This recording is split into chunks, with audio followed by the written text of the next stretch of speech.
Let's talk about sensitivity. So if your teeth are sensitive after using Crest Whitestrips, it means that it's working. It means that the white strips have penetrated and the whitening is occurring. If this happens, stop using the white strips. It usually only takes 3 to 7 days for the sensitivity to go completely away, and then you can start using the treatment again. Now, if you're able to do the treatment, the full treatment, which is usually 3 to 7 days long continuously, it just means your teeth are going to get whiter quicker.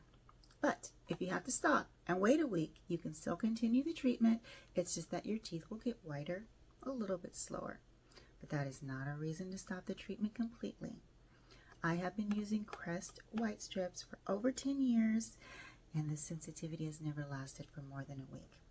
Now, if you know that your teeth are going to be sensitive to the treatment, you could purchase some Sensitine toothpaste that may help reduce the sensitivity quicker so you can get back to your whitening.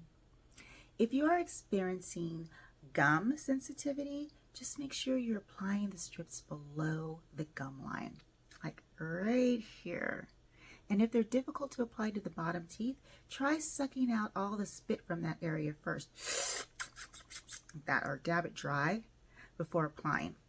I always get compliments on my white teeth, and I use Crest Whitestrips exclusively. Sensitivity doesn't always happen, but if it does, it shouldn't stop you from achieving your whitening goals.